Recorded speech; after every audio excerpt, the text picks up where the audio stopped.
baiboly? Ahoana ho ny baiboly? Fampianarana ara-baiboly mitohitohy arahanao eto amin'ny Open Radio, iarahanao amin'ny namana Richard Andrianjatovo. Ahoana ho ny baiboly? Ahoana ho ny baiboly?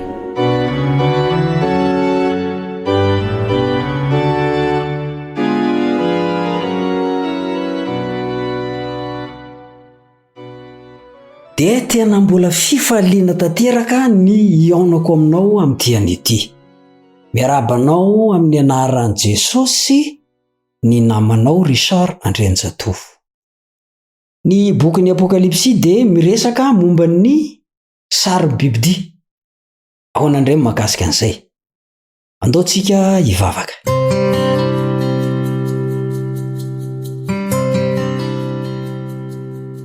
Ry raina izay ny an-danitro, rainay amin'ny alalan'i Jesosy Kristy ianao. Mamelà ny heloko ahy ary mamindrafo satria mpanota tsy mendrika izay. Omeo anay ny fananao masina, ampianatra anay anoro ny marina. Dia metezanao ametraka ny marina ao am-ponay sy ao an-tsainay. Dia mba ho fantatray ny tokony ho ataonay, ny ametrahanay ny tongotray. Fa efa madiva hifarana ity izao tontolo izao ity. Aza vela ho potika eto izay, fa manantena ny avitra nataon'i Jesosy. Miandry azy tanteraka izay. Amin'ny anaran'i Jesosy ny angatany izany. Amen.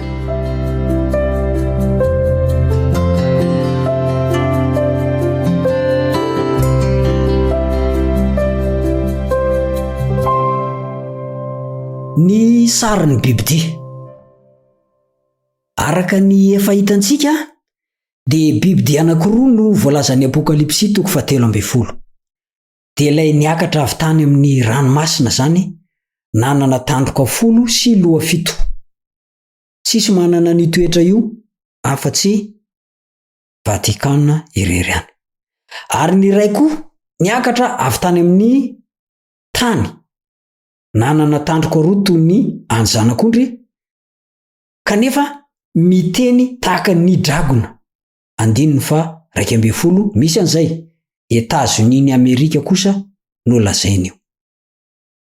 Tsy izay ihany, fa milaza ny momba ny sarin'ny Biblia ihany koa ny 14 sy ny 15, zany hoe telo zany no eto.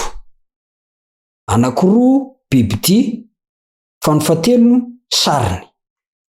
Izy telo ireo no fitaovana hampiasain'ny Satana mba hiezaka hanapotika an'i Kristy sy ny fiangonana.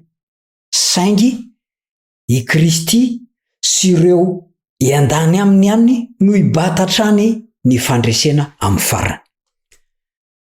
Na dia manatandroka roa tahaka ny any zanak'ondry, zany hoe ny foto-kevitra roa mijoroany momba ny fahalalahana aza i Etats-Unis. Dia hiteny tahaka ny dragona izy amin'ny farany. Nahafinaritra tokoa ny fiandohan'ny Etats-Unis, fa ho ratsy toetra no hiafarany satria hiteny tahaka ny dragona izy ary anaka ny toetra ratsiny. Haintsika tsara ny fandehany tantara, fa na dia tsy miasa mivantana azy Satana, dia miasa ao ambadiky ny hery anankiray hatrany, toy ny nampiasany any Egypta nampahory ny vahoakan'Andriamanitra. Ny nampiasany ny fanjakana Romanina Gentilisa nitady hamono an'i Jesosy voateraka.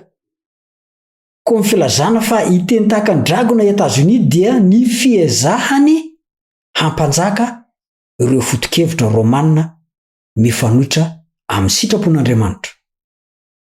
Voalazan'ny Apokalipsy 7:10 fa i Etats-Unis no hanao ny sarin'ny Biblia, zany hoe izy no anangana fahefana anankiray manahitaka ny toetran'ny Vatican. Ilay Biblia voalohany, sariny na fahefana, fanjakana moka lalàna mikasika ny fivavahana izay fanohitra amin'ny lalam-panorenan'ny Etats-Unis ny Amerika.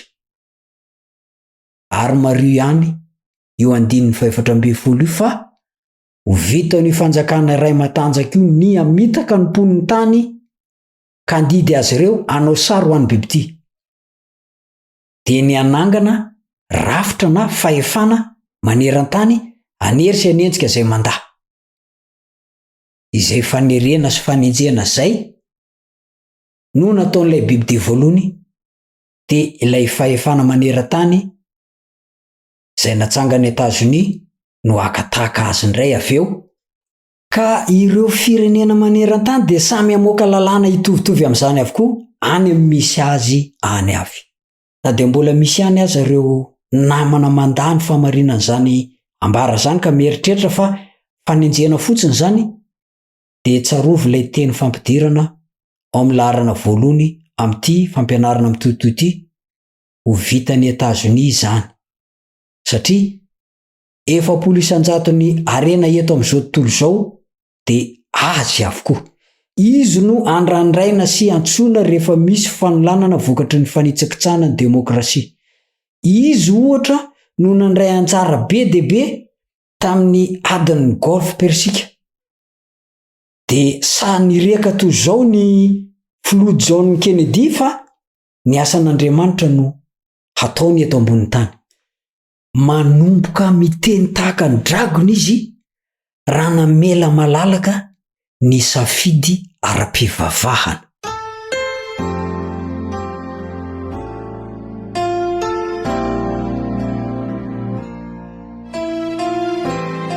Nagaga fa sain'i Robert Kennedy ny nanambara ny fananan'ny Amerikanina zo amin'ny fitantanana ara-panan'ity tany misy antsika ty. Ny 9 Aogositra 1709 moa dia nanambara ny flo George Bush rehefa nandefa tafika Amerikanina tany amin'ny adin'ny golf persika fa vanim-potoana vaovao ho an'ny fahafahana sy fandriampahalemana ho an'ny firenena rehetra izay andro izay, ka nampiny ihany koa tao anatin'ny kabariny tamin'ny 12 Septambra 1709 fa io miseho ao golf persika io dia ampandroso ho amin'ny lamina vaovao maneran-tany, ka nanazavany fa zava-dehibe ny fananana izany lamina vaovao maneran-tany izany satria ampifanatona ny tanjon'ny firenena rehetra ho anankiray izany. Ary Etazonia ho izy no tsara toerana ara-moraly tsy afaka manangana izany. Ny ara-pivavahana no lalana hatongavana amin'izany tanjona izany.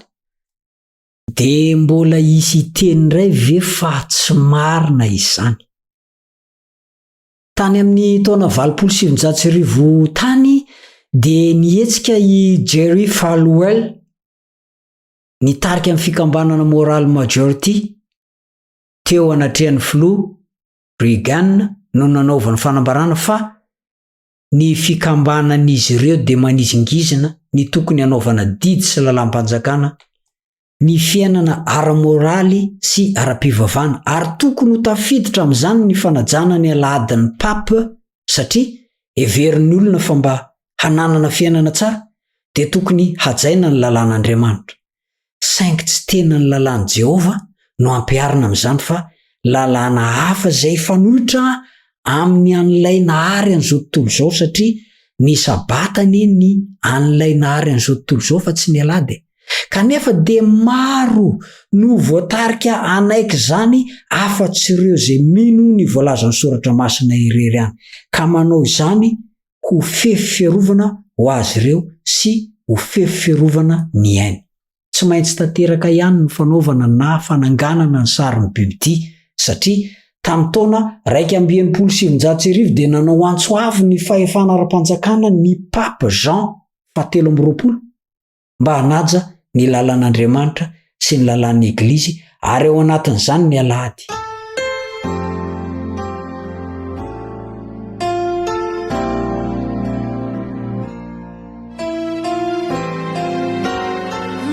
Na dia tsy nanaiky an'izany aza i Etazonia dia niroso ho amin'izany kosa ny fanjakana tao Massachusetts.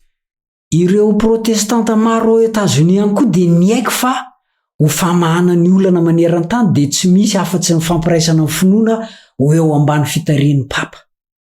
Resy lahatra ohatra i Billy Graham fa ny papa no hany mpitondra ara-moraly azo ianterana araka ny fanambarany rehefa nandalo voalohany tany Etazonia ny papa. hitanao araka izany fa araka ny nambara tany aloha fa io firaisam-pinoana io no lalana anankiray aomby ho an'ny Vatican amin'ny fampiverenana ho ao ambala anankiray ireo nisitaka. Ary ireo protestanta ireo no tsy maintsy anenjika voalohany indrindra izay tsy hanaiky. Ialan'izy ireo ny fahalalana eo amin'ny antoko-pivavahana rana fa tsy maintsy hiditra ho amin'ny fanerena izy ireo miaraka amin'ny Etazonia ho sarin'ny bibidia tanteraka ireo. Ary eran-tany io, eran-tany nisy toy izany. Ahoana nefa moa no hatanteran'ny fiangonana izany? Tsotra. Ivadika ifehan'ny gouvernement amerikanina amin'ny fahefana ara-pivavahana ka ny gouvernement no ampiasain'ny fiangonana mba havitany izay kinendriny. Ivadika dragona ilay zanak'ondrina natandroko anankiroa. Miforona eo amin'ny sarin'ny bibidia izay hery mitambatra mampiasa ny fahefam-panjakana hanatanteraka izay tadiavin'ny fahefana ara-pivavahana toy izay nataon'ny Vatican ihany izany. Etazonia no ibaiko ireo hery mitambatra maneran-tany ireo ho amin'ny fanenjena izay tsy manaraka azy. Aleo faranana amin'izay so lava loatra.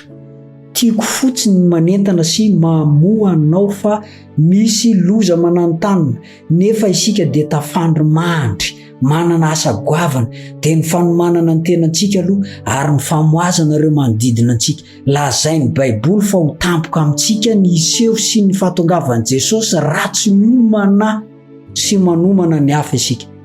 Ataontsika ahoana? Izay tsy mba manomana ny hafa moa milaza fa miomana ihany koa isika kanefa isika aza dia miaina toy ny tsy misy ninninona akory amin'ny ho avy. Tsarovy fa io tsy firaina io no navery olona maro tamin'ny andron'ny Noa. Noheverin'izy ireo fa tsy hisy ny safidrano satria mbola tsy hisy orana tamin'izany. Io ihany koa no naringana ny vinantony Lota. Noheveriny fa mbola misangisangy azy i Lota dia tsy niraika akory izy. Ry namako, fotoana mety izao. Aza variana, raiso ny fanapahan-kevitra iandany amin'i Jehovah fa izay miandany aminy ihany no andresy miaraka aminy ary tsy ho tampohan'ny loza ho avy. Ho tahiny Jesosy ane ianao sy ny ankonanao.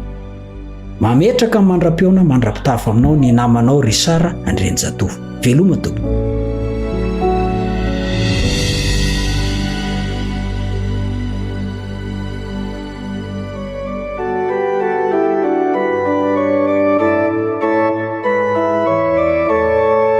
Ahoana hoy ny Baiboly? Ahoana hoy ny Baiboly? Fampianarana ara-Baiboly mitohitohy arahanao eto amin'ny Upfare Radio, iarahanao amin'ny namana Richard Andrenjatovo. Ahoana hoy ny Baiboly? Ahoana hoy ny Baiboly?